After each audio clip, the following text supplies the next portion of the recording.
Hello!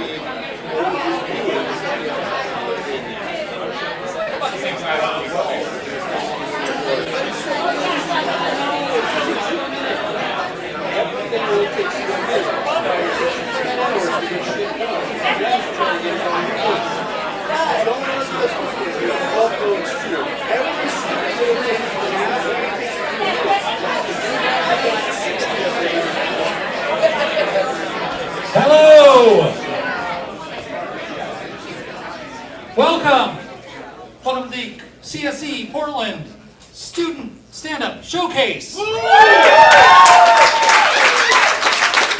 name is Jay, I'm part of the house staff. Along with Johanna, we'll be selling you concessions all night long.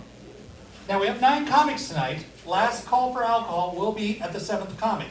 If you count to 7, then we're cutting you off already.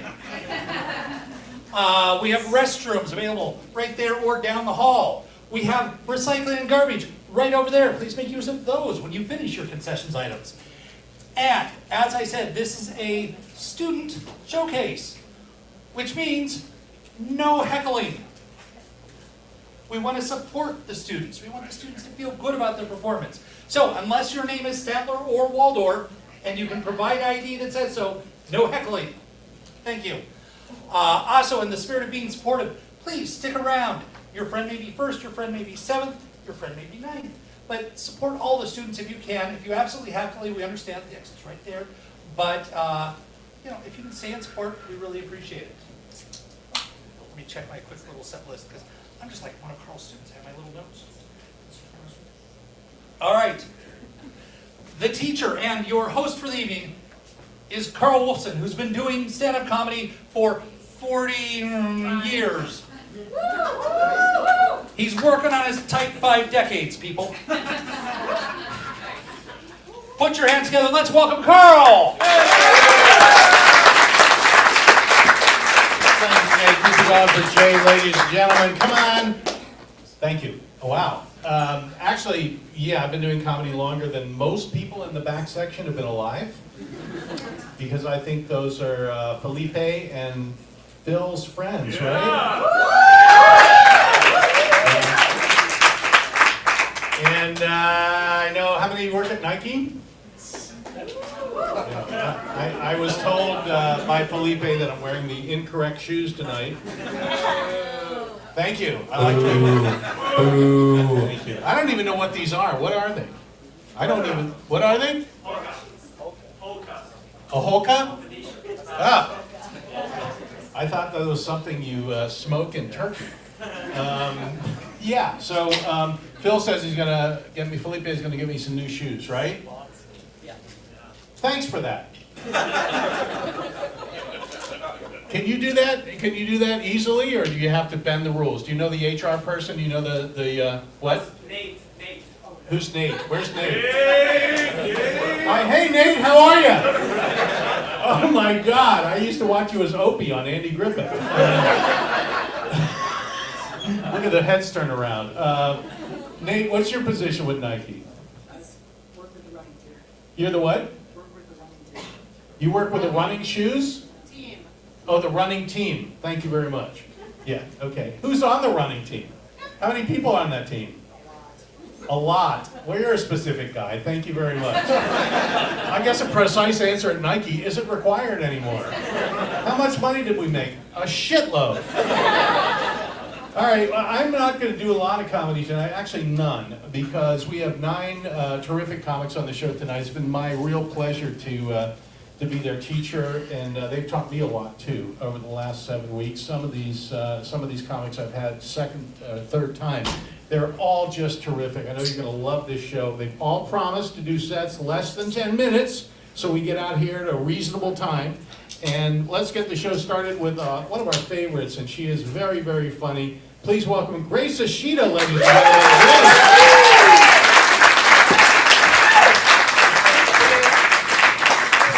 Now, 10 minutes, right? Okay.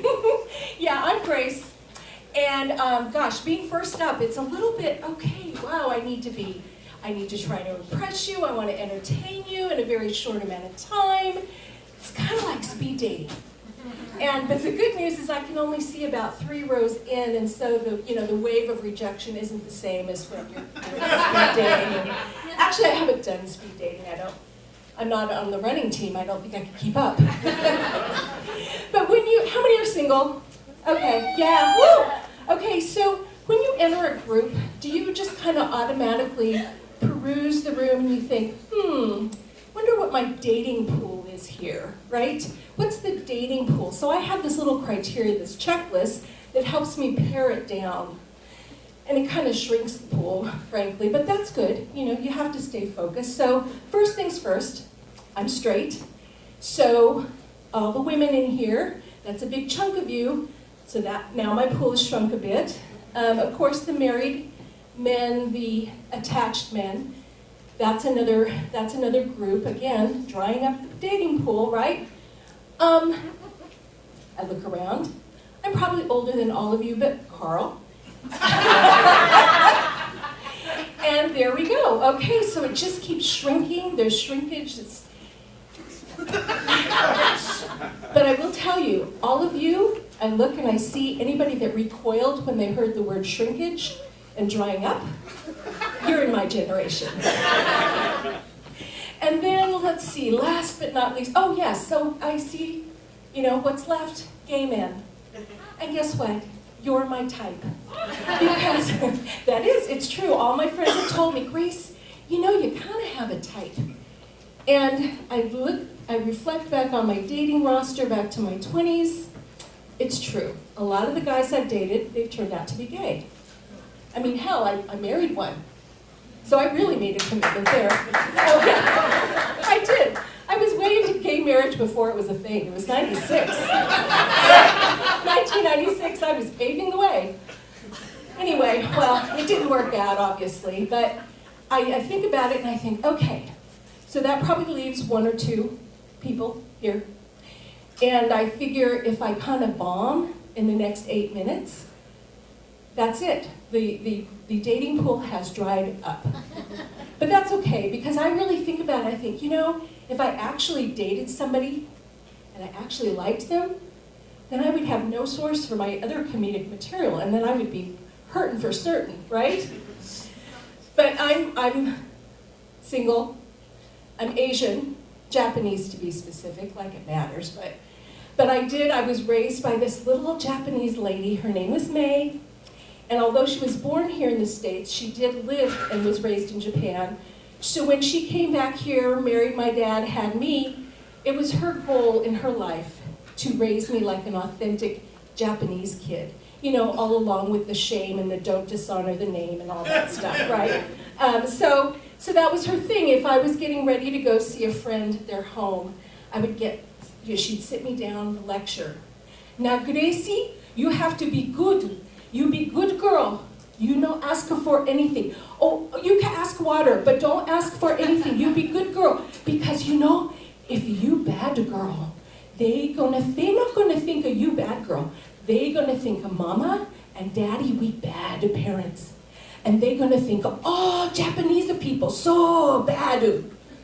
I go, great. Nothing like the whole, reputation of a nation on the back of me. I'm 6 years old. I don't even know where Japan is on a globe. This little string of islands, right? No, I don't know. Anyway, yeah, the shame, the dishonor thing, she ramps it up in high school. In high school, then it becomes, she's not the typical Asian. She didn't ask me about my grades. Never asked me about my grades, but oh my gosh, she was focused. Gracie, now, you high school, do drugs, get pregnant. No do drugs and no get pregnant. Oh, you get pregnant. Oh, no. Oh, shame. Mama have to move. Mama have to kill herself.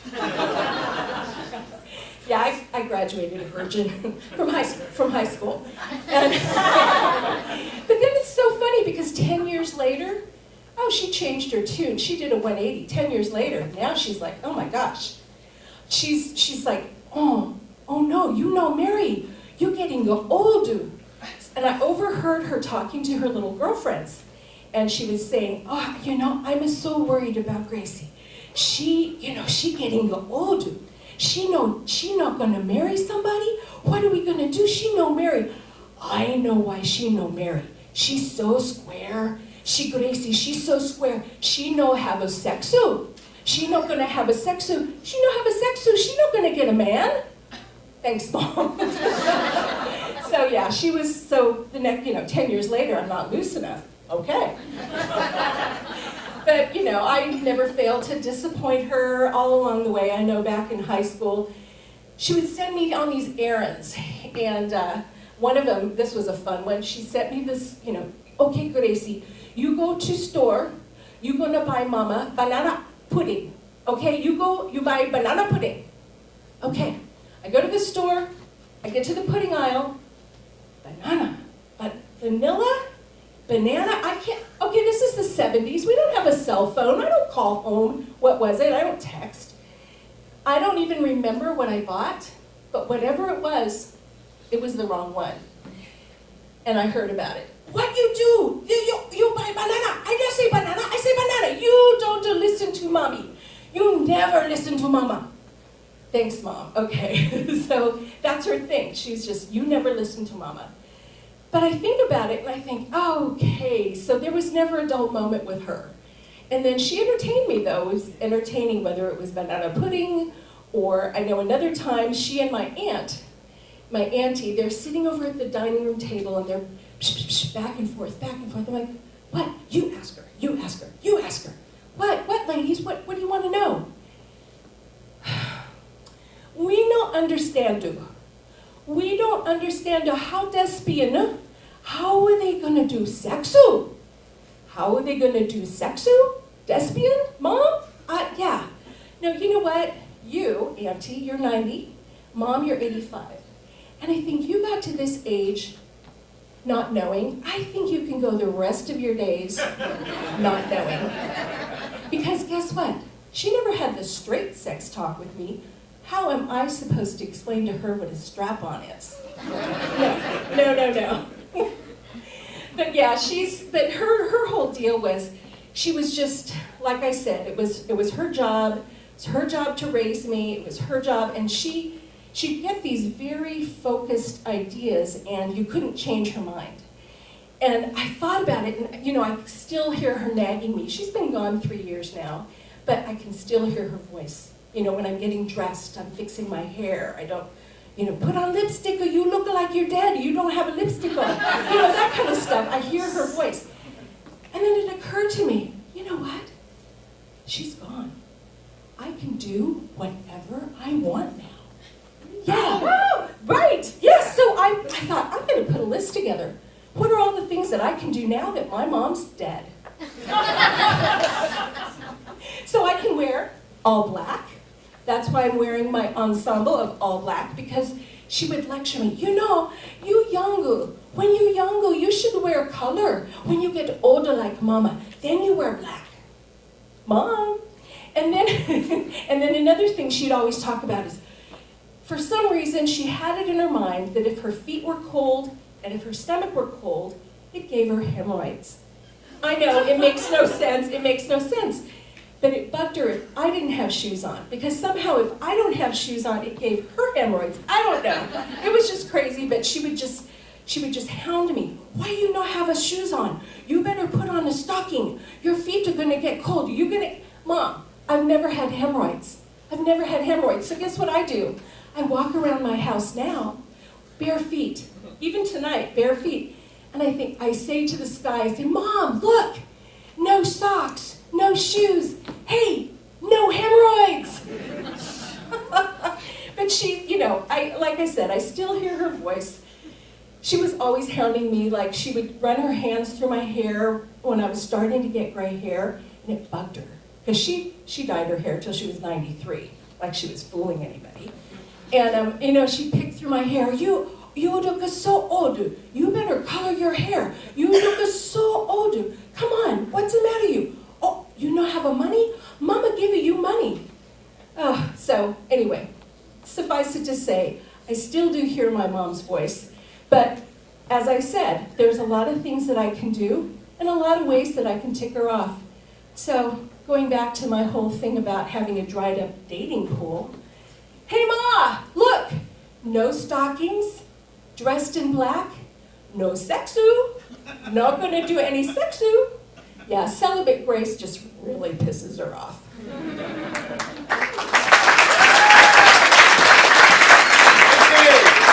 Grace Ishida, ladies and gentlemen, keep it going for Grace.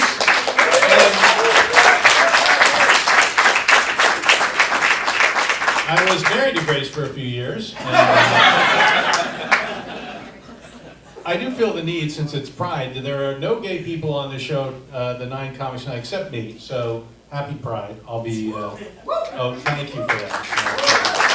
And I've been happily married for 27 years. Oh, I'm sorry, Jay. Jay. Well, no, I'm sorry.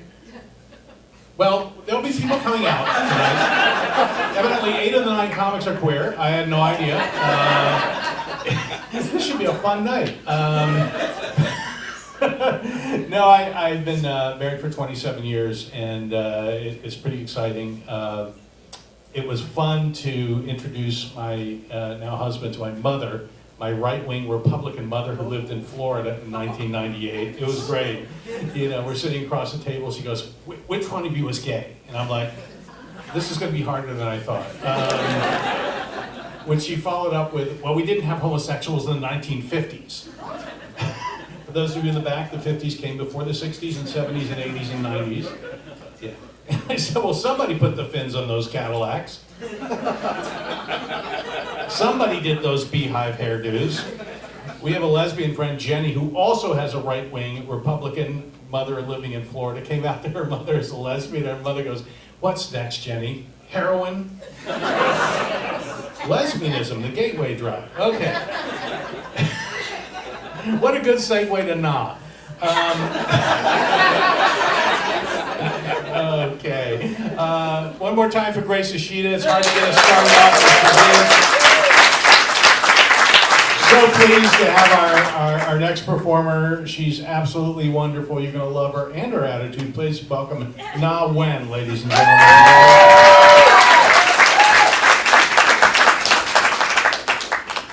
Hello, my name is Na, like, can I take you home? Na.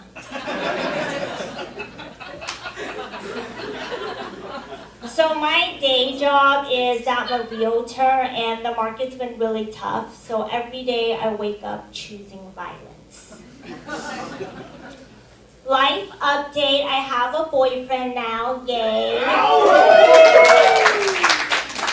And unlike that Zillow listing that was on the market for 1,000 days, one that has had multiple price reductions and photo updates.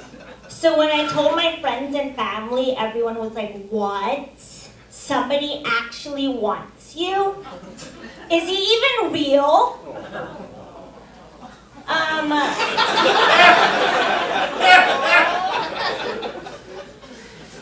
So my boyfriend is definitely real. He's here today in the audience. And I told him instead of going to therapy, I'm going to stand up here and talk to him about something today instead on stage. So even though I've been on the market for 1,000 days, he was on the market for 3,000 days. And the more I get to know him, the more I see why. And I'm used to be treated like shit by fuckboys. So when he does like regular ass things, like I just cry about everything. I'm like, "Oh my God, thank you so much for calling me back. Thank you so much for hanging out with me." So my boyfriend loses absolutely everything. If his head wasn't attached, it would be missing right now. And he's really bad at texting, only with me though. If you look at our text chain, it looks like I'm like talking to myself. But when we're like together, he's like always on his phone, like texting his friends. It's really weird, yeah. And I just think like, wow, even though I'm in a fully committed relationship now, I still can't get text back. But recently, he was in Norway, and we had an unfinished fight before he left.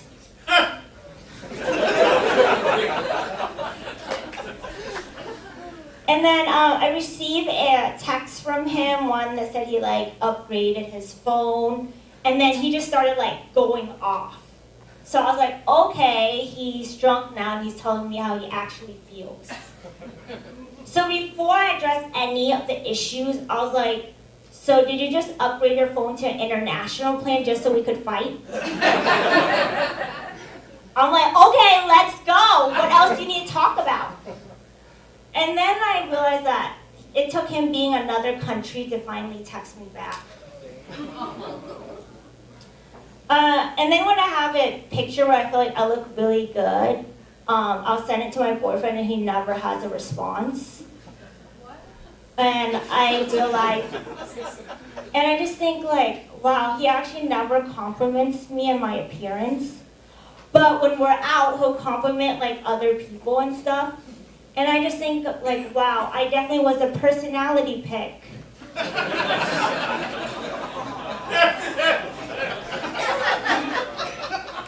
And we went on a lot of dates before we participated in CSz.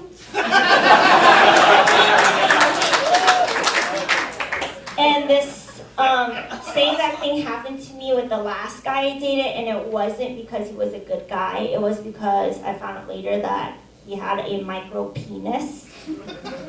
So I was like really worried, right, and like wasn't sure. But I would like to report that even though my boyfriend's Korean, he doesn't fit the typical Asian stereotype. And now that he's been in me, he thinks like all of a sudden he's like also a comedian. So he'll tell me jokes that are like not funny. And I'm just like, being funny is not a sexually transmitted skill.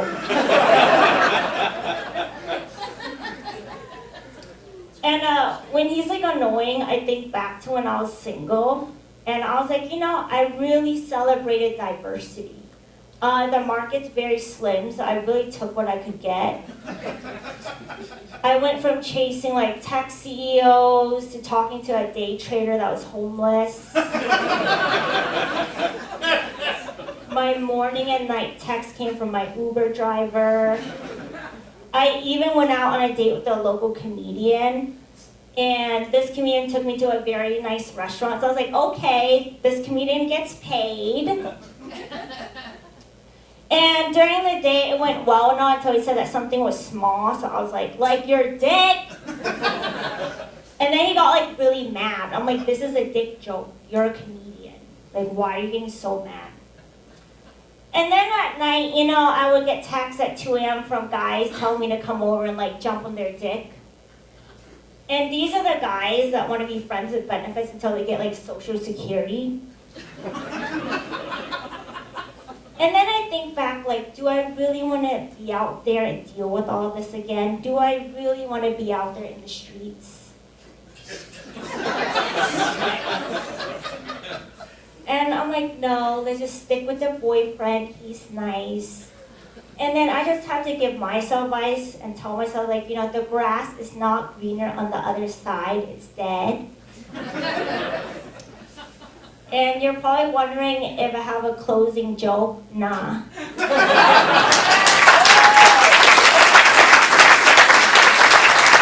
win. Not win. Nah and I went out to a nice restaurant, and until she told me I had a small dick, and that was the end of it. Well, not the end of the dick, actually. Keep it going for Na Wen, and what's your boyfriend's name? Michael. What is it? Michael. Michael, stand up and take it. We've heard more about you in class than you know. And that wasn't even the good material. Poor Michael. Yeah. He's like, yeah, this is going a lot of places. I think you're a perfect couple. Yeah.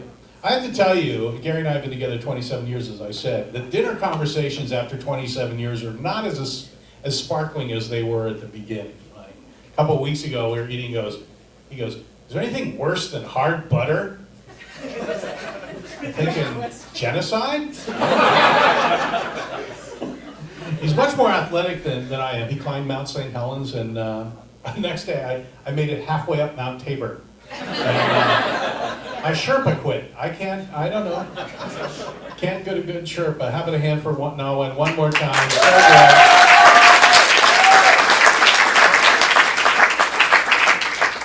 Coming to the stage now, I always, in my contract for teaching here, I always require someone older than me, just to make me feel a little bit better.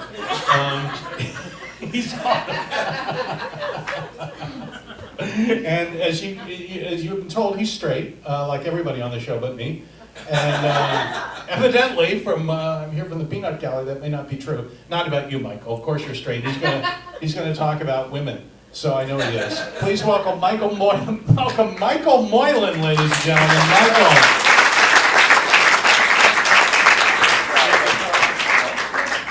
Thank you, young man.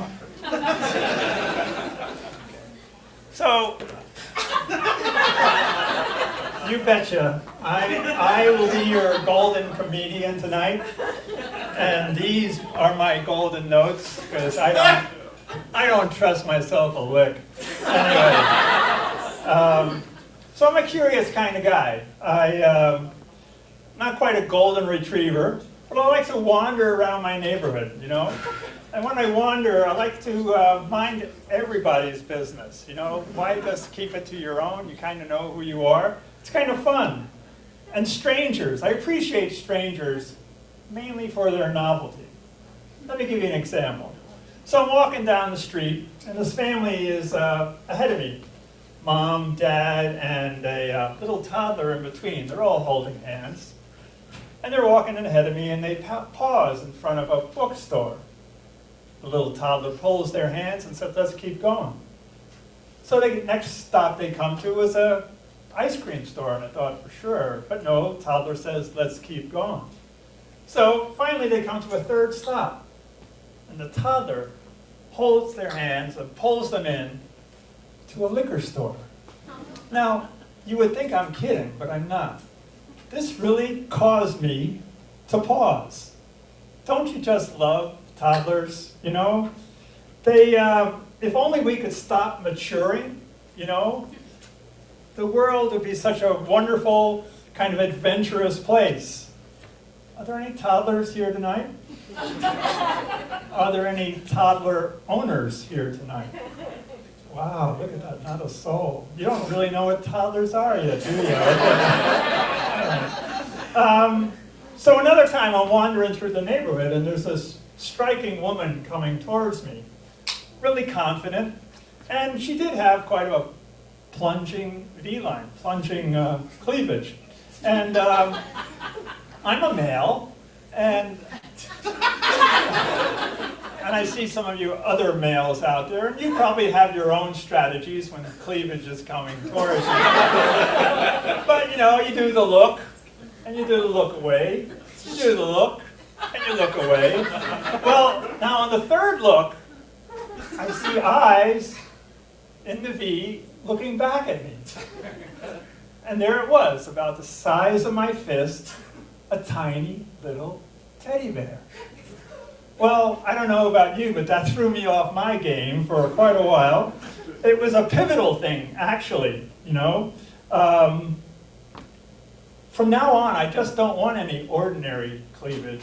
I grew up in the 50s also, and some of you probably may still remember Cracker Jacks. Cracker Jacks, that's what I want now. I want Cracker Jacks cleavage. Each package should have a little surprise in it. So I'm a curious kind of guy, and I think a lot about things. Like, you know, I'm the opposite gender, but I often try and compliment women. You know, you can compliment them on their hair, compliment them on their skin, you can compliment them on their eyes, but you cannot compliment a woman on her cleavage. So this is a conundrum to me. This is what I call the cleavage conundrum. It's there, but you just can't talk about it. You know? It's like, it's a no comment zone. It's a very strange situation. Well, for men, it's a kind of a situation where either you're damned if you do, and then you're pissed if you don't. So it's a no-win situation. And I really don't even get all the fuss if you think about cleavage. There's nothing there. Nada, zilch, not a thing. So what is all the fuss? Well, there are some folks who have some wisdom about cleavage. There's those crazy guys and girls called Buddhists. They have this concept. It's called the middle way. You may have heard about it. Where the goal is to not let yourself be distracted by side things. It's just keep your focus to the middle, you know? So you don't get distracted by the surrounding items. So stay with the cleavage and focus. Like, you know, it's also become kind of a metaphysical practice for a lot of guys. It's like an moment. You might think they're leering, but actually what they're doing is practicing the middle way. So I was a teacher, elementary, but I like to share some knowledge every once in a while. So I don't know if you know when cleavage began. This is what we talk about in elementary school. So 15th century France, fashion designers, dressmakers decided to tighten up dresses and show some cleavage. Incidentally, and possibly not only coincidentally, it was also the same time that French men conceived of the phrase, "Oh la la."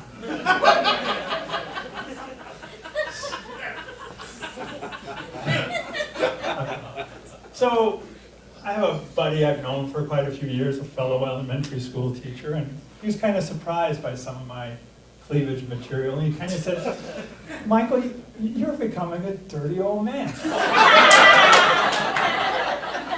And I thought about that a lot. It really causes you to pause. I'm a former choir boy, and to be called a dirty old man really can mess with your head. But I thought about it, and I thought, you know, I may be leaning dingy, but I'm not quite dirty, you know? Then the question becomes, how do you know? How do you know? Where are the lines? How do you know when you're verging into uncharted, maybe not necessarily likable territory? So I'm working on that now. I've come up with this scheme, but I haven't quite finished it yet. It's called the prude to pervert scale. You know, prudes, it's sort of a dead-end job, you know? There's not a whole lot of options. It's like there are a lot of naysaying, oh, don't do that, can't wear that, can't go there. But if you think about it, the more you approach the perversion side of that scale, there's a whole lot of opportunity. There's a whole lot of variety, you know? The growth possibilities are pretty amazing. So, do you ever ask yourself where you fall on the prude to pervert scale? As I look around, I do see a lot of opportunists out there. So I think we're doing okay. So, imagine this. The great apocalypse happens outside. And we're stuck in here in this room, all us strangers, if you will. And what would be more valuable to you to know? Would it be more valuable for you to know a person's credit score or their prude to pervert score? So think about that one next when you're stranded in a crowd. Another possibility is a first date. I've heard people talking about dating earlier tonight. How about you just lay it on the table, you know, compare your scores right off the bat. Where are you on the prude to pervert scale? Here's where I am, how about you? And you show each other the various details. Anyway, doesn't sound like most of you are ready yet for that.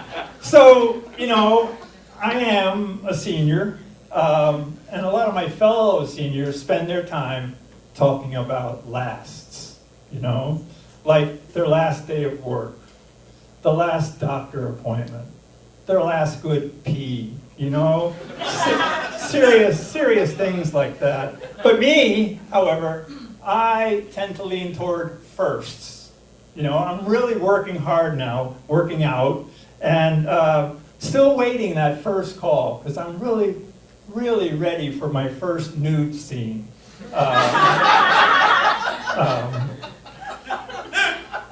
Anyway, thank you for that response. So, you know, this comedy thing, I find it kind of tiring. I'm having to do a lot of thinking a lot of the time.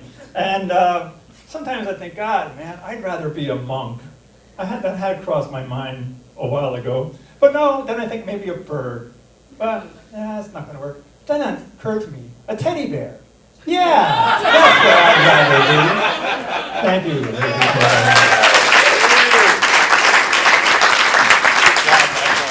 Michael Moylan, ladies and gentlemen, Michael Moylan.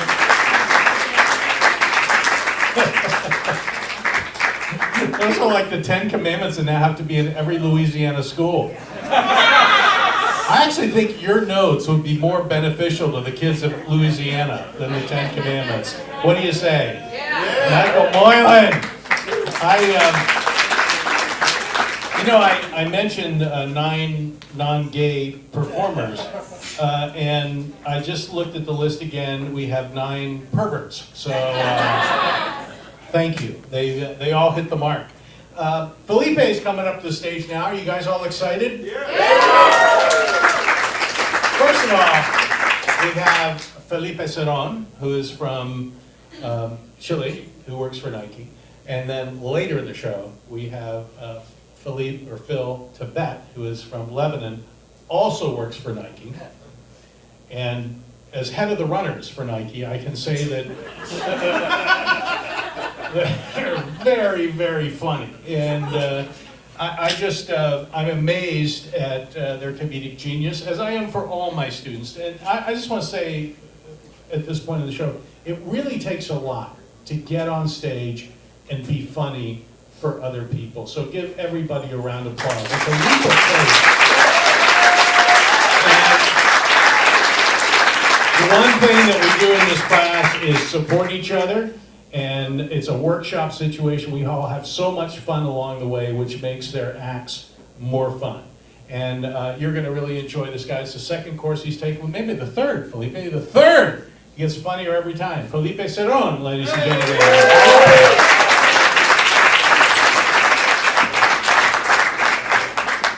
Hello. 1 second. Okay. Exercise. Fuck, there's no stand-up comedy option. You pay $300 for a watch and you don't have that? Anybody work in a sport company by any chance? Market opportunity. Last time I was here, I had in front of me a very senior audience, like older, like way older than Michael, like very older. Very much unlike you guys. You guys are amazing. You're young, you're energetic, you're smart, you're full of you're amazing. And how old was this audience? I wasn't sure they were gonna make it. It was a 10-minute show and I wasn't sure.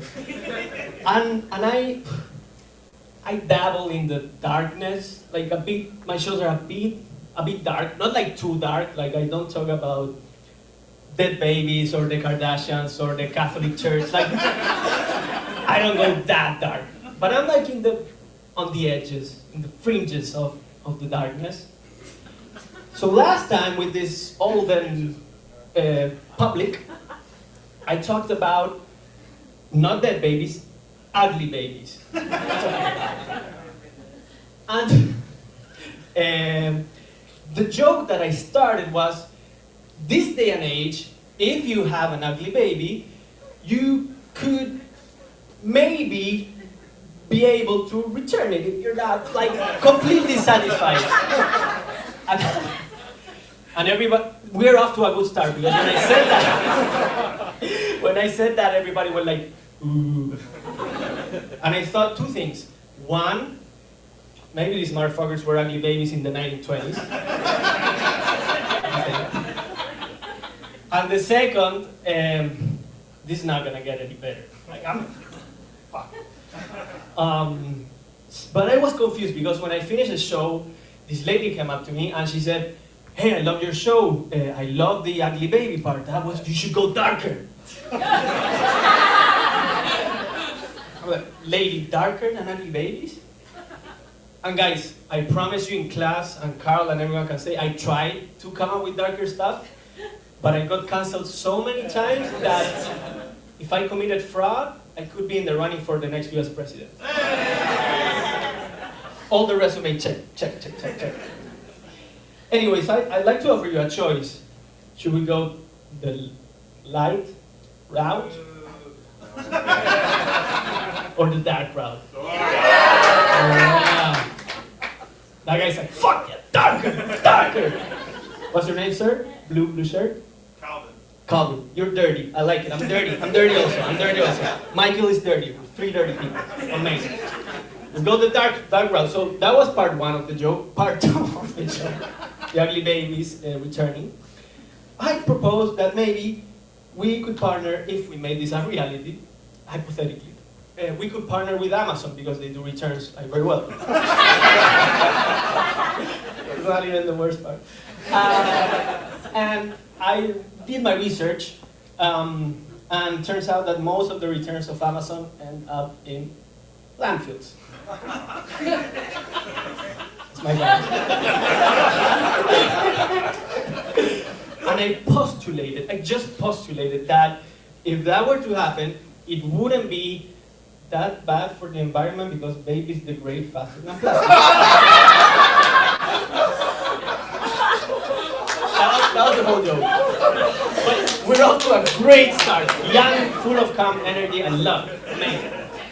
And I feel like as a comedian, it's just, that's the way we do it. Say what we mean what we say, and try for the love of God to not masturbate in public. It's not that hard. Or maybe it is hard, that's why I did it. I'm gonna try my best. I don't follow the news, I don't have social media, don't like it. I get my news from the streets. Streets! I like streets, that's like that aggressive connotation. But if you wanna get the news in Portland from the streets, you don't get what you expect. Or maybe you get exactly what you expect if you knew Portlanders better than me. I'll give you 3 examples. One example of news is, it's gonna rain. It's gonna fucking rain. It will be great. Not surprise for anyone. Second could be, save the chickens. Please save the chickens. Just put them in a farm, save them, don't eat them. Chickens, animals, the best.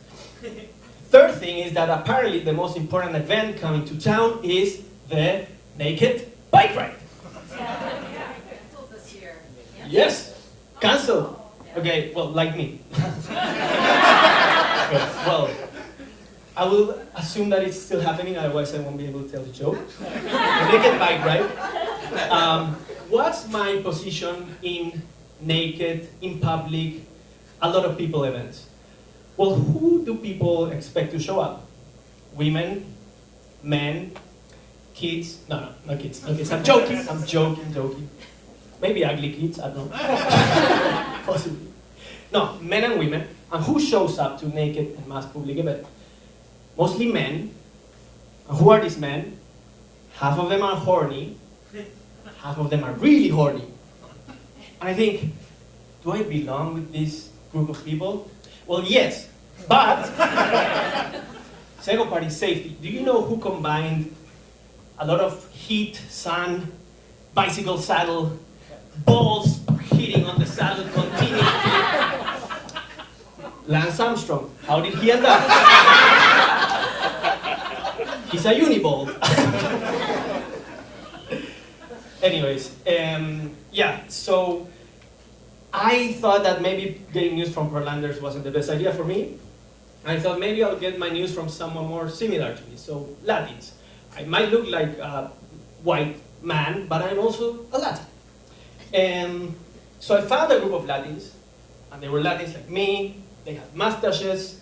I can grow a mustache if I wanted.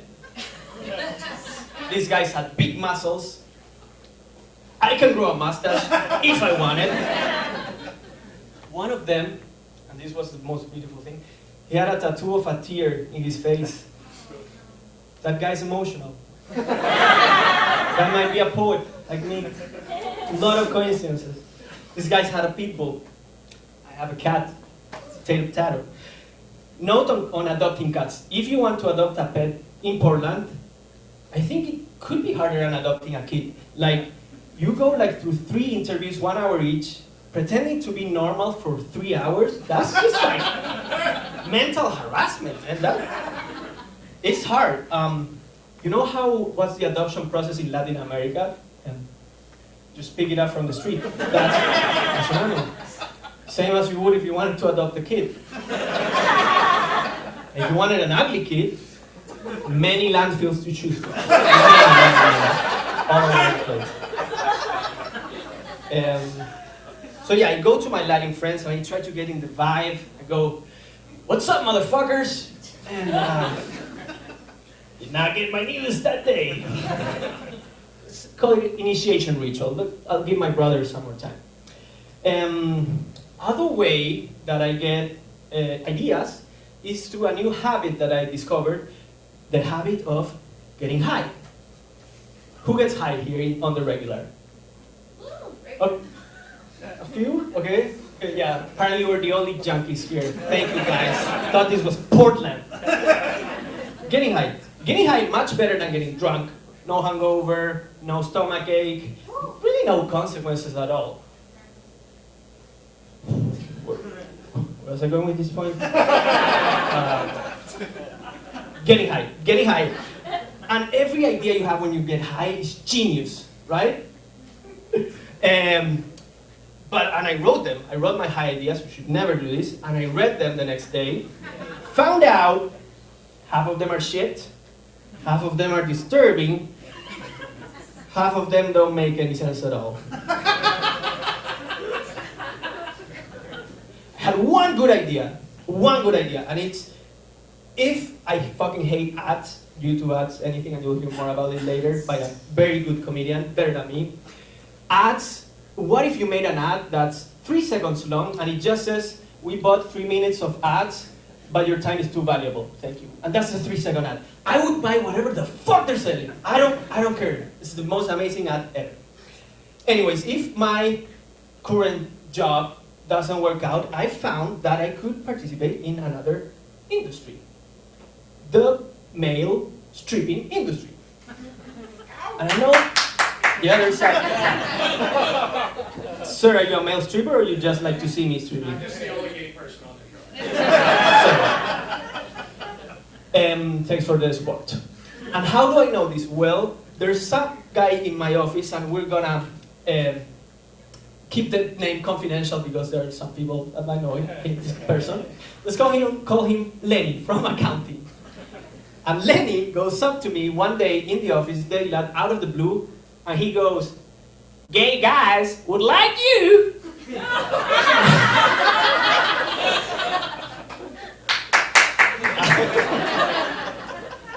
That's agreement. And then I was like, awesome, new job opportunity apparently in the future. Lenny's no longer in the company, but not because of me. But yeah, that could be another option. Anyways, that's my time, guys. I hope you like me as much as that guy in the office. You guys were much better than the senior old audience. Mister, I will see you in the naked bike ride next year with Michael. Thank you very much. Felipe Cerón, ladies and gentlemen, wearing Nikes. What corporate spirit? Wearing Nikes. Okay. Good job, Felipe. One more time. I love it. He's my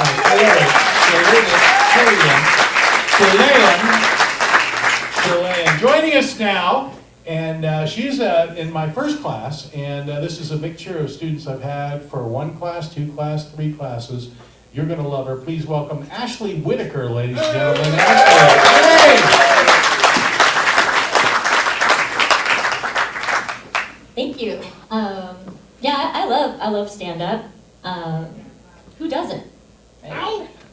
One of my favorite stand-up comedians is Eddie Izzard. Yeah, right? For those of you who don't know who he is British and fluid and wears very nice women's clothing with platform heels, etc. And after watching one of Eddie's shows, I went into labor, and I wasn't even pregnant. And my son was born shortly thereafter, and when he popped out, he was wearing heels, and he cried in a British accent, and he would only suckle from a nurse called Earl Grey.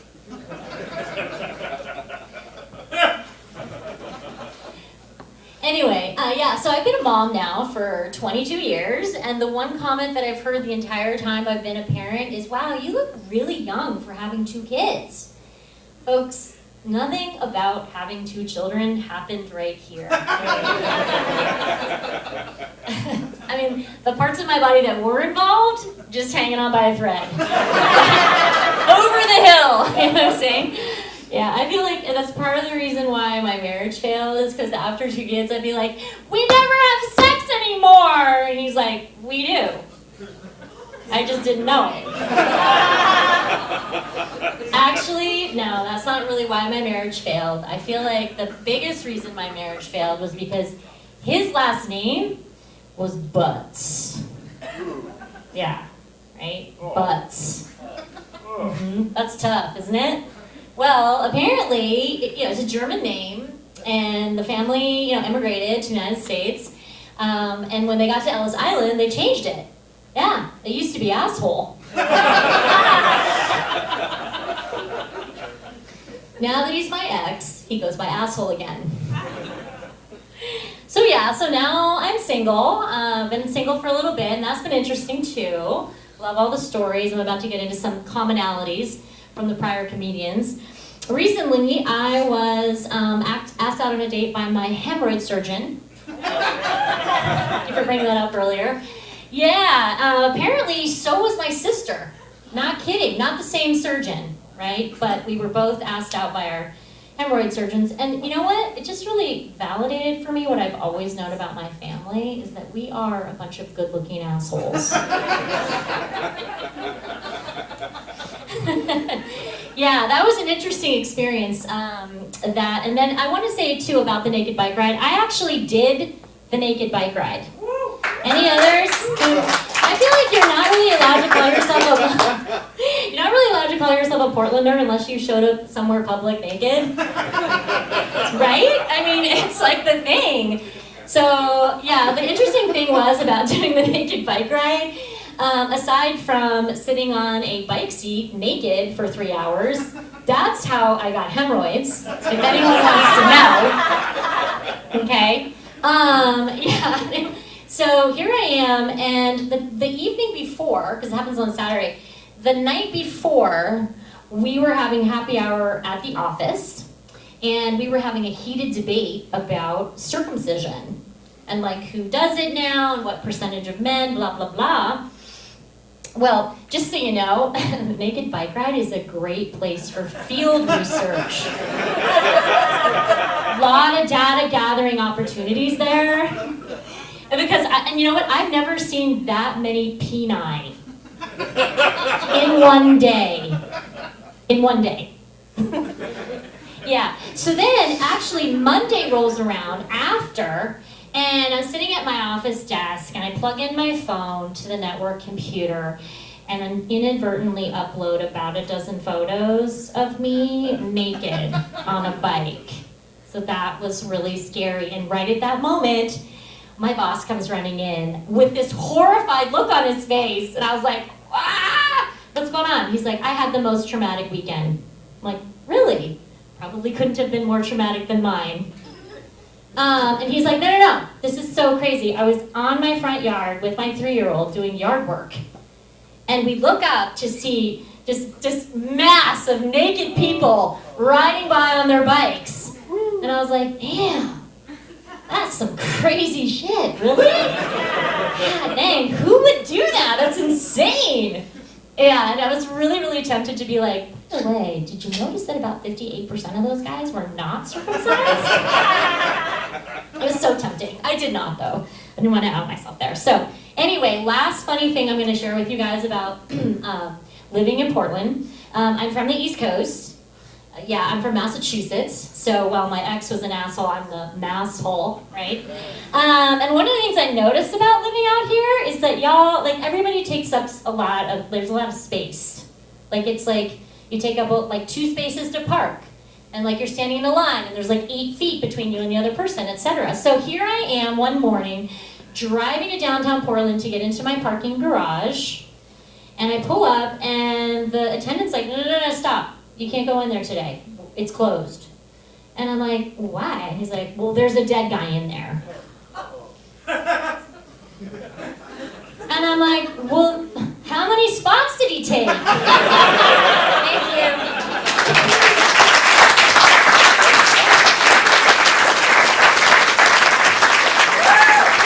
Ashley Ricker, first time on stage, ladies and gentlemen.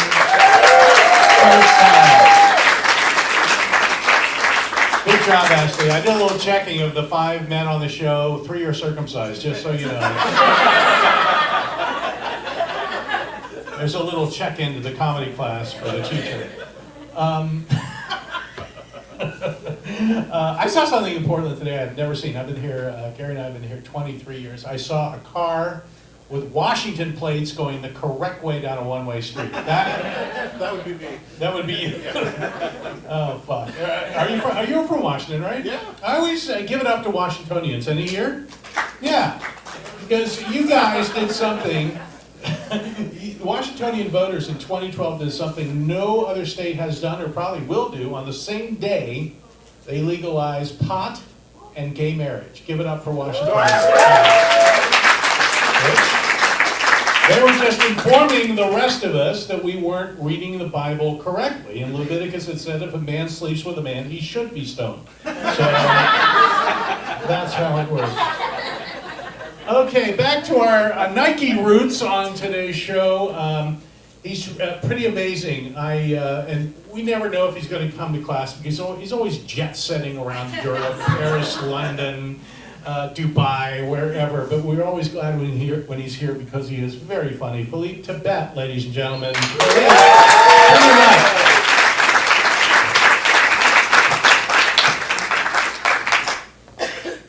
Wow. What's up, everybody? Good to see you guys. A lot of friends, some ex-bosses in here, so that's good stuff. No pressure. Okay, cool. So for those of you guys that know me, you'll know that I'm French and Lebanese, and that my family comes from money. The reason why, not a joke, but I'm glad you enjoyed that. The reason why I tell you guys that is that since I'm French, I can be a little bit of a tight bastard with how I spend my money. And being a male my age, I spend a lot of time on YouTube. But since I'm a cheap fuck, I've decided not to sign up for YouTube Premium, which is their service that gets rid of all of the ads for you. And I tell you guys this because I've actually developed a relationship with the advertisements. I don't know if you guys have ever been infatuated before. Have you guys ever been infatuated before? You know, you see the person for the first time, you can't get them out of your head for the next 3-4 days, you know? You go to bed at night, you close your eyes, you can hear their voice. Liberty, liberty, liberty. Anyway, so at the beginning of the relationship, you know, the ads I was getting were quite generic. It was like, vote in this upcoming election. Help us get plastic out of the ocean. Help us solve for child poverty. Essentially a whole bunch of shit that I don't care about. Noble causes, noble causes, noble causes. But if I'm being honest, it's stuff that's completely irrelevant to me. So I was like, you know, it's just like the start of every relationship. You kind of sit there and you kind of have to just listen to some bullshit. And you hope to eventually find some common ground with the person. And we did find common ground.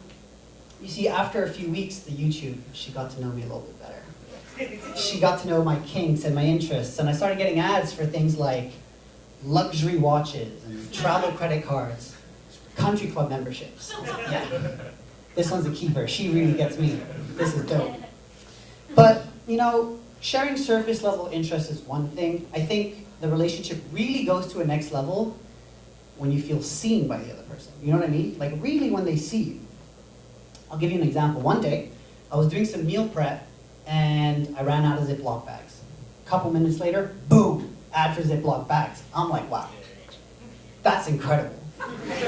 Like that's truly amazing. Like how did she know? Like this is so amazing. Like how the fuck did she know? Like, is this creepy, or should I just be grateful for the amazing convenience that's just come into my life? Like, I don't really know. To be fair, though, I'm not one to talk because I've been known to show up to first dates after doing hours of Instagram research on the person, and I'll be like, hey, that 2019 trip to Bali with your sorority sisters looked like so much fun. Did you only go to Gili Tea, or did you check out the other Gili Islands? You know, like, that's the level of detail that I've been known to get after. And you know, you almost always get two answers. The first, or two reactions. The first reaction is like, wow, Phil's so observant. Phil's so caring. He's so detail-oriented. I feel seen. The other reaction is like, Phil's a fucking stalker, get that dude away from me. You know what I mean? You win some, you lose most. It's fine. Anyway, back to relationships. So relationships are pretty incredible, I think. Like, you know, when you're with someone a long time, you really get to know them. But more importantly, they get to know you. And oftentimes, they get to know you better than you know yourself. And they can teach you stuff. You can leverage that. You can grow as a person. I'll give you an example. One day, I was just sitting there watching some videos, and I get an ad, and it's like, depression can be a real tough thing to go through. With better help, you don't need to go through it alone. And I was like, wow, that's really grim. Don't know why they sent me that. Must be a mistake. It's all good. Let's just keep it pushing. A few minutes later, I get another ad, and it's like, when you change the way you look at things, the things you look at begin to change. Try BetterHelp today. And I'm like, oh shit, here we go again. I'd be lying if I said this was the first girlfriend of mine who prescribed therapy to me. But the difference was that this time, she kind of got ahead of all of the excuses I was going to make. So I started getting follow-up ads. This is called retargeting in the marketing world, by the way. So I started getting follow-up ads, and it was like, worried about spending too much money on therapy? You're in network and only have a $5 copay. Fucking hell, that's a good deal. Worried about commuting to see your therapist? We have Zoom functionality for your ease. Okay, damn. Worried about finding the right fit? Choose from thousands of therapist profiles. So make sure that you work with someone you like and respect.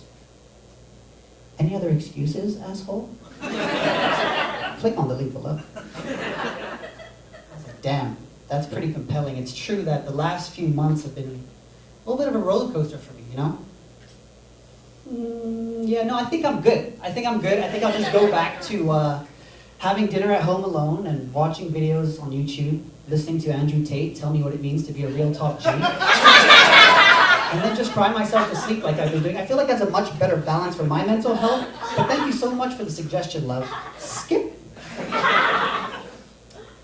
Then I started getting some other ads. Boys, you guys will know about this one. It's called True Classic. They have these terrible ads.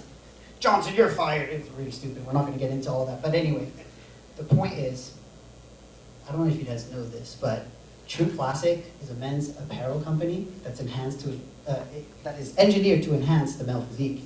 You see, it's tight around the arms, shoulders, and chest, but it's loose around the belly. It's like an anti-dad bod shirt. But they also pride themselves on being stylish. And so when I got the ad, I was like, damn, I'm confused. I feel seen, I feel judged, but I'm confused. Is this an indictment on my physique, or is this an indictment on how I dress? And then I kind of took a pause, and I was like, come on, man, the way you dress is pretty fire. I was like, should I hit Nordstrom Rack or should I hit the gym? I was like, the answer is the gym. So I didn't like where this was going. You know, we had only just started dating. It's only been a couple months. She's already trying to mold me into the man that she wants me to be. We hadn't even had sex yet. So I said, you know what? I need to take a little bit of space. I need to take a little bit of time to myself. A few weeks later, I get another ad. And it's like, dealing with hair loss used to be tough. Hims makes it simple. And I ran to the bathroom and I started looking. I was like, am I fucking balding? What's going on here? I did a full 37-point check of my head. Everything was in place. And I figured, you know what? Maybe the algorithm is a little bit confused. It's true, I've been spending a ton of time with Carl and the other bald guys in this class. So the wires must have gotten crossed or something. Nothing nefarious is going on here. And then I got another ad, and it was like, are you having trouble with erectile dysfunction? Experience love at first bite with Hims Hard Mints. And that's when I knew that this whole thing was fugazi. I'll let you guys in on a little secret. My shit is not the biggest. But it definitely fucking works, alright? She was trying to gaslight me because I wanted a little bit of space. It's fucking bullshit. I want to take a little tangent for a second here and talk about Hims. I don't know if you guys know Hims. It's maybe the best business model that's ever been created. They sell hair loss pills that can cause suicidal thoughts, and then they sell antidepressants that can cause erectile dysfunction. And then they sell erectile dysfunction pills which can cause hair loss. It's really good. It's fucking genius. It's good. By the end of the year, the whole male population is going to be bald, sad, and walking around with a dick that doesn't work. It's basically going to be an army of Jeff Bezos just walking around. Circa 2012, you know what I mean? And there's good news too. They're adding Ozempic to the product line. I can't wait to see what fun features that's going to unlock, where it's going to go. Anyway, I've digressed massively. So I spent some time thinking about the relationship, and I did a little bit of an analysis, and I figured, at first it was helpful and convenient, and then it became, she challenged me, and it became a little bit suggestive, but I was okay with that. And then by the end of it, she was like fully just bullying me. And so I decided, you know what, maybe she's right. I need to prioritize my mental health. I need to take care of me. And so I did decide, I decided I was going to sign up for YouTube Premium. And like most people in this room, my relationship ended on a sour note, and I'm having to pay my ex, who by the way is much wealthier than me, a fixed fee every month just to maintain my own sanity. So that's where we're at now. Anyway, the most ironic thing about this whole journey for me is that it started one day at work. I was just sitting there having lunch on my own, watching YouTube, and I got an ad, and it was like, do you hear the deafening sound of silence after you make a joke? Sign up for Carl Wilson's stand-up. It's $2.75 at PortlandComedy.com. Thank you guys. That's my time. Good job. Phil, give Phil a big round of applause. Phil Quebec. Yeah. Come on, keep it going. Wonderful stuff. Yeah.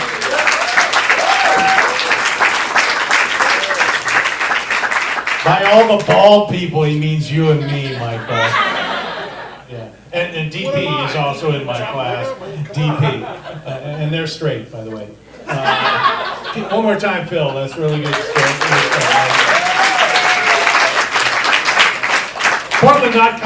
PortlandComedy.com is the website if you want to check out classes or all the shows that we have here. I spent a good bit of my 45 years on the road and doing comedy, and I wish there were that many comedy clubs for all these wonderful comics coming up. Maybe, I had to play stuff like, I had to play in really tough places like the Deep South. Anyone from the Deep South here? Good. Last night someone said Ashland, and it really wasn't right. I was in Pamplona, Alabama for the Running of the Rednecks, and I was gored by their sharp intellect. Arkansas is another place, you should at least go there once in your life to be happy that you live in the Pacific Northwest, okay? You see shit in Arkansas. I saw a 12-year-old girl smoking right in front of her children. It was unbelievable. I went to Chicago a couple months ago for a comedy festival. Worst flight number I ever had. What was it? 666. 666? No, thank you. Welcome to Portland. Good. Okay. 69? Pervert. Prude or pervert? Yeah. 911. 911? No, my flight number was 5050.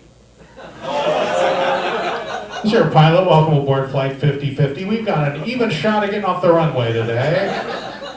All right, we have 2 more comics left, and they are just wonderful. Thanks for staying with us, coming out on a Sunday night in Portland to see a great show, I think. Thursday. Oh, it's a Thursday night? Leave him alone. I basically have bought all the tonics and pills that Phil was talking about. Oh, it is a Thursday night, isn't it? Oh, fuck me. All right. It's just a preview for Sunday night show. Yeah, so we do have a show Sunday night. Yeah, and some of the same comics, different comics. If you want to show up and support them, it is portlandcomedy.com. That is, forgot it was Thursday. Fuck me. All right. Our next 2 comics are just fantastic, and this next guy began with musical comedy, and he's moved up to the high art of stand-up, which is a big leap. Please welcome Chris Waffle, ladies and gentlemen. Chris Waffle. Thank you. Well, my 12-year-old is pregnant. I'm very offended by this joke. How dare you? How dare you? And Michael, so great to meet you. I'll never forget in class when we found out that your penis was of a perfectly normal size and average ability. Enjoy it. Enjoy it while it lasts, whatever. Because I'm full of hymns right now, so I don't even know. Enjoy it is what I'm saying. I am Chris Waffle. I know a lot of people say waffle. That's kind of weird, peculiar. Where does that come from? And it's Belgian in origin.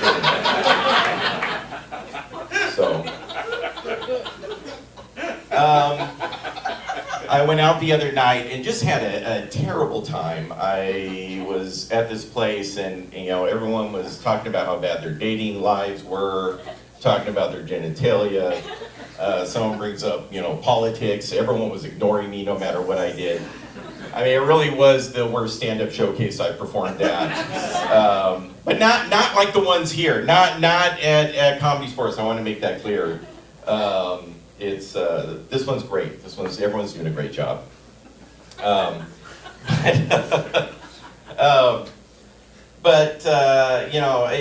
not really a fan of stand-up comedy, watching it or performing it.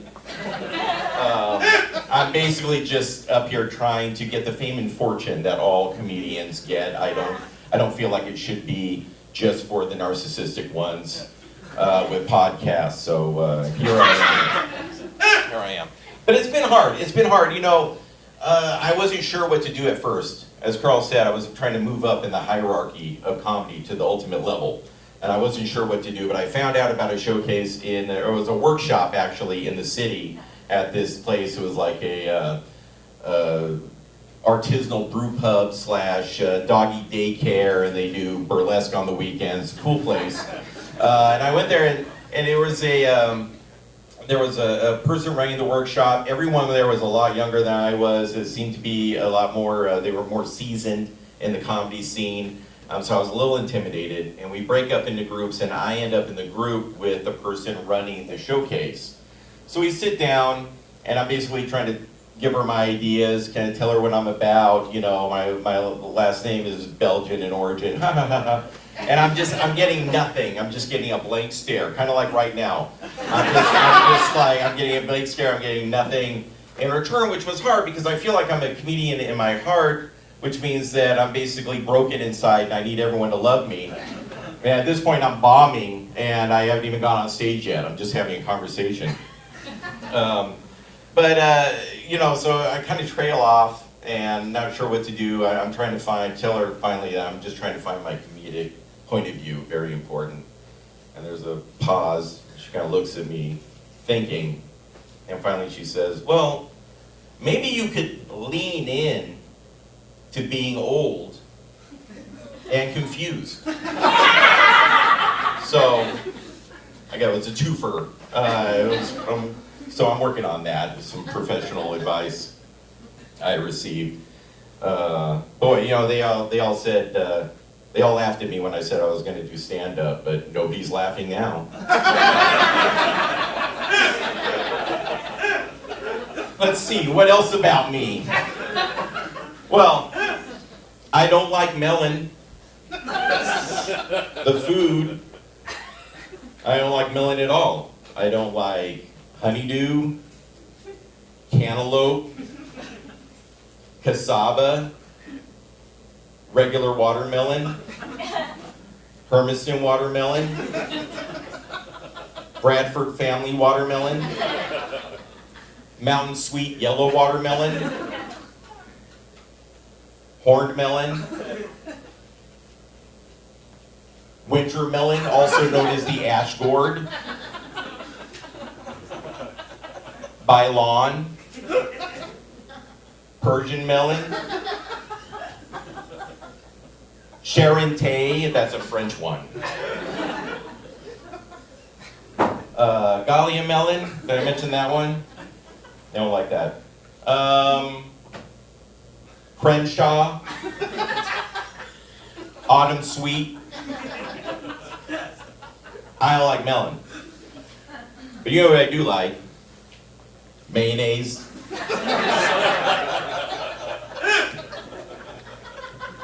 It's a thinker. Not really. Anyone here tonight have a mom or has had a mom in the past? Good. So not just me. I have a mom. You know, there's a lot of kind of mental illness in my mom's side of the family.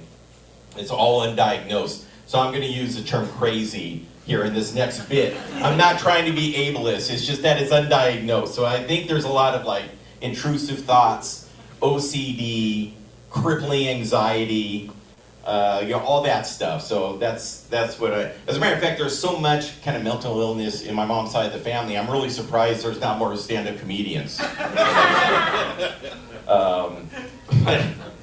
But you know, it's hard because my aunts and my uncle, they're all still very close, and there's a lot of sibling rivalry. But now that they're older, it's all about like who's the least crazy out of all of them.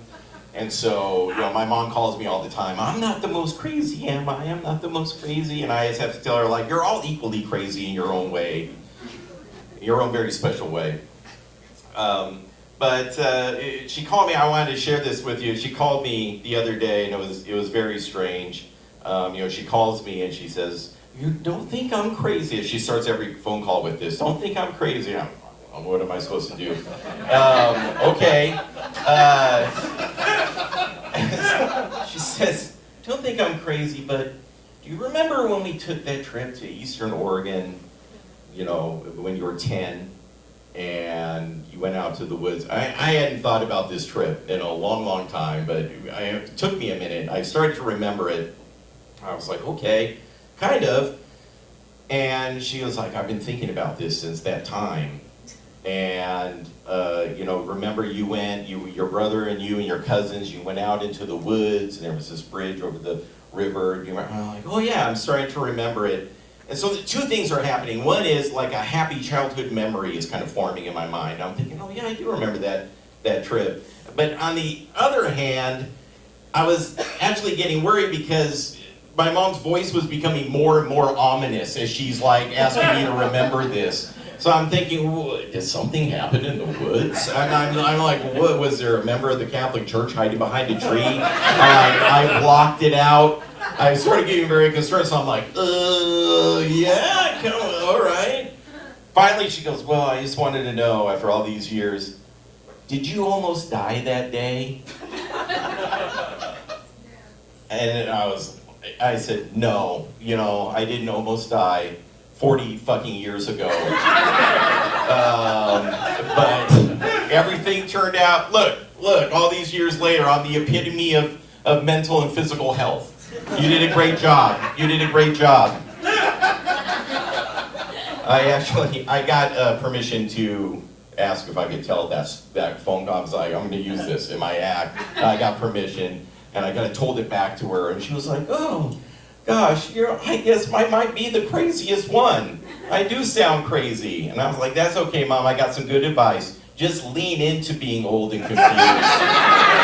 So anyway, I'm Chris Waffle. You guys are awesome. Thank you. A member of the Catholic Church hiding behind a tree. How you doing, Michael? Relationship still going? Yeah.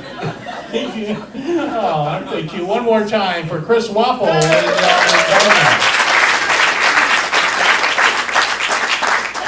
By the way, we've started a thing called Second Sunday, because now I know it's Thursday. Second Sunday, I'm hosting a comedy show here at Comedy Sports. And check it out at portlandcomedy.com. Na is going to be on that show on the 14th. Calvin, who is just hysterical, is going to be on that show on the 14th. Idris Wahed is, you don't know Idris, but he is pretty much one of our star pupils. And who else is on that show? You're booking it. You tell I'm us. booking it. I thought it was fucking Sunday. What are you asking me for? Who else? Oh! Philippe Tibet is on the show. I'm sorry. So it's a real high-powered show. They'll get more time than you saw tonight, and we really want Second Sunday to go. So tell all your friends at Nike, and I will have a pair of Nikes on that night. Their pride is unbelievable. It's like they fucking hate Nike. It's hate apparel, evidently. I could say Nike and it just, yeah, fucking Nike. Joining us now to end our show, and you're not going to end the show. You're the last comic on. When you're on, it's not going to just end when you get up here, right? It depends on how I do. Yeah. How many think she'll do great? Because she is. Sarah Spoon, ladies and gentlemen. Sarah Spoon. Hey. Michael, I feel bad that people have been joking about your age. I know a way you can be the youngest man in the room. You just have to run for president. Got you, boo. I got you. Let's hear it for Michael. Come on.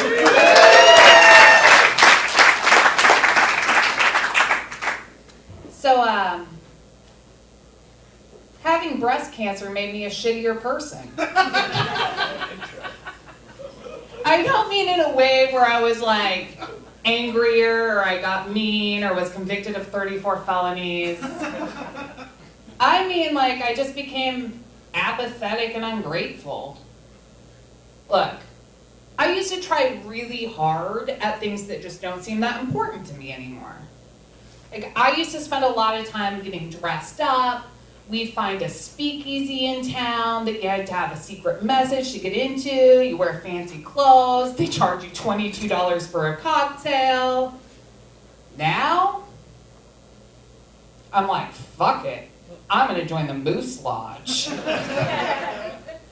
I did. I am a card-carrying woman of the moose. There's not a secret handshake, but if there was, I submit this. It's great. It's actually one of the best decisions I've made. The people there are super kind. They do good charity work. And my top shelf cocktails, $3.50 for a double. Look, I hit the jackpot. I've always considered myself a Portland 3, but I'm a Moose Lodge 9. With a fraction of the effort. It is. When you lose your hair to something like chemotherapy, it's very hard to put a lot of effort into what you look like.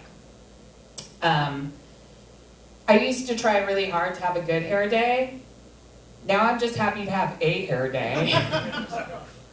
And I used to have pin straight hair.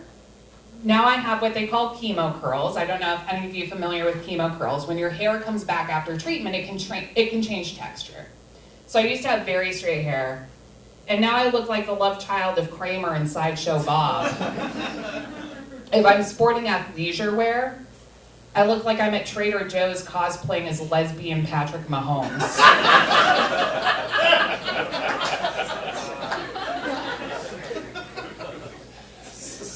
It can change color too, so I'm like in a lot of social media support groups for people that had breast cancer. And I'm really tickled by all these people who come in hot, and they're like, my pink warrior sisters, which first off, gross. My pink warrior sisters, cancer has ruined everything. I cannot believe my hair came back completely gray. You're 72, Helen. This is not chemo's doing. You've been gray for 25 years under that box of L'Oreal Paris. There's not a lot we agree on anymore as a nation, but there is one thing that can bring us all together. And that is the answer to the multitude of challenges a cancer patient faces while they're going through treatment. And that answer is a casserole dish and a pair of fuzzy socks. And I don't mean to sound ungrateful, because a lot of people were very generous with me, especially after surgery when my mobility was limited. Those meals meant a lot. But when chemo started, the food kept coming. And here's the truth. Food is a weird gift for someone that gets poisoned every week. Look, I have 6 different prescription medications for anti-nausea. I can't be more than 2 feet from a barf bag, and I have 0 appetite, but thanks for the lasagna. And I tried, I did. But the reality is, we could have all come together around a different solution. Maybe a solution for cancer patients is single-payer health care and paid medical leave. That's an option. But no. Instead, I have 3 drawers of pink fuzzy socks, a sink full of casserole dishes I need to wash and return, and a stack of medical bills so high I put a blinking line on top so aircraft could avoid it after dark. And I tried my hardest. I'm a pretty good negotiator, I like to think. I tried my hardest. But Portland Providence refuses to accept pink fuzzy socks against my account balance as payment. So here we are. Look, maybe it wouldn't have made me a shittier person if I ran to God after my diagnosis. Some people do. I respect that. But I didn't have a childhood faith to return to. My mom was raised very Catholic, and she did bring some of that into our home. So I kind of consider myself like culturally Catholic. I was raised with all of the shame, but none of the hope for salvation. Now, there's one thing cancer didn't change about me. I still hate hiking. But I am fascinated by the recent conversation online about whether or not a woman hiking alone in the woods would rather come across a bear or a man she's unfamiliar with. You guys know this conversation? Yeah. Those that you haven't, it's a conversation about whether a woman alone in the woods would rather come across a man she's unfamiliar with or a bear. I, like most women, was bear, 0 hesitation, full stop, bear. Bear. But there is a type of bear I'm not interested in finding in the woods, and that's anthropomorphic cartoon bears. They're very problematic. Let me give you a couple of examples. We've got Paddington Bear. And normally, I am down to hang out with a guy that loves marmalade. I am. But he wanders around London with a beat up suitcase like his girlfriend just kicked him out. And I'm not up into finding a guy in the woods who's a fuckboy and needs a place to crash. That's not my type. Well, maybe it is actually, but it shouldn't be my type. You got Yogi Bear. Pretty nice guy. His entire wardrobe consists of a collar but no shirt, a necktie and a pork pie hat. He seems more interested in chasing picnic baskets than women, but his insistence that he's smarter than the average bear gives off very man-like energy. And then the worst of them all, Smokey Bear. Oh, you're also disgusted. Thank you, sir. He wears dungarees but no shirt. And he's always shifting responsibility onto me. Only I can prevent forest fires? Really? Then why are you carrying that shovel around? So you can bury my body when you're done? Dark, I know. There is one more way that cancer made me a shittier person. It made me lazier too.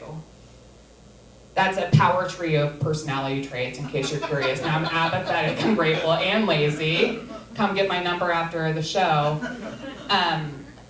Look, I decided after all this work I did, I would just sexually start identifying as a bossy bottom.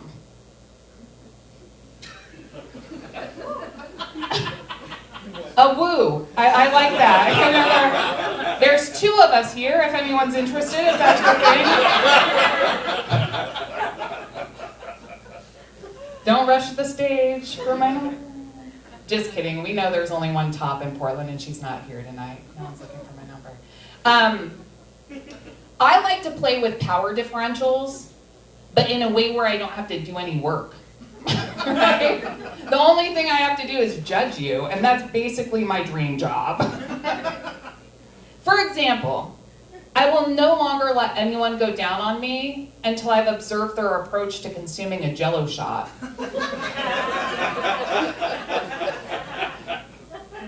Once you make that synaptic connection, you can't undo it. Enjoy your next frat party.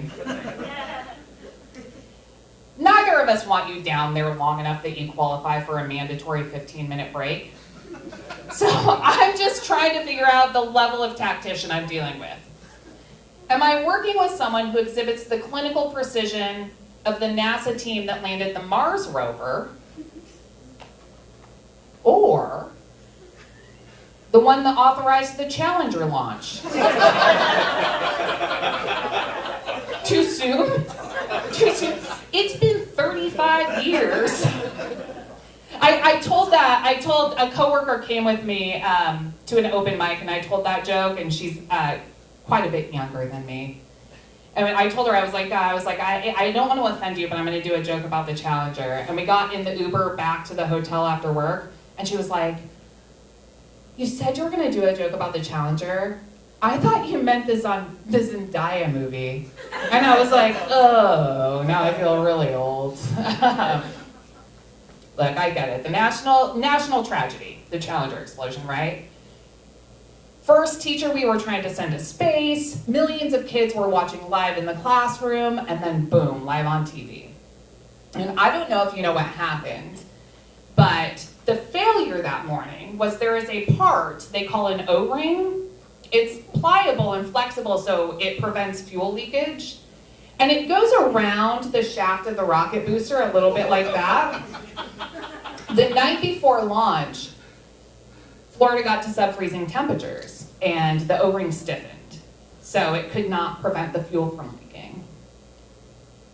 5 NASA engineers warned that this was a possibility and could happen, and begged leadership to stop the launch.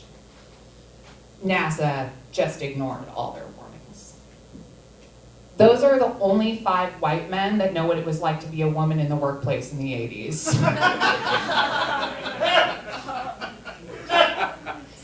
After that happened, as a nation, we all came together and we decided we would start putting more energy, effort, and resources into safety for the space program.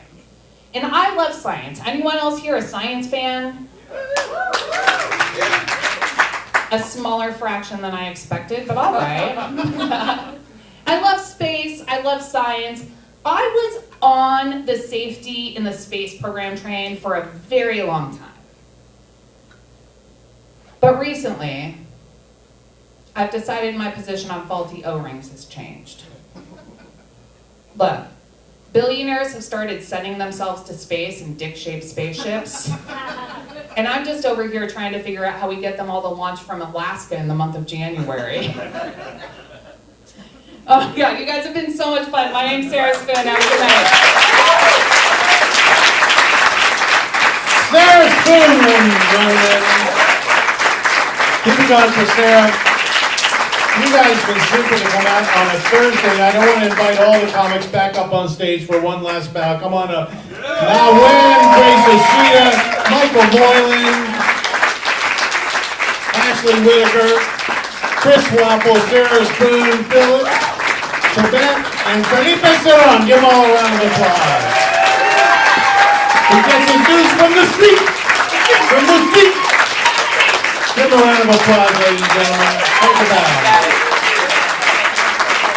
Thank you for coming out tonight and supporting us. PortlandComedy.com. You can find out how to sign up for classes yourself and be just as funny as these folks, or come all of the shows that are on Sunday night, not Thursday night, and all the shows going forward, including the second Sunday on July 14th. You guys have been great. Thanks for coming out. Really appreciate it. Good night. Drive safely.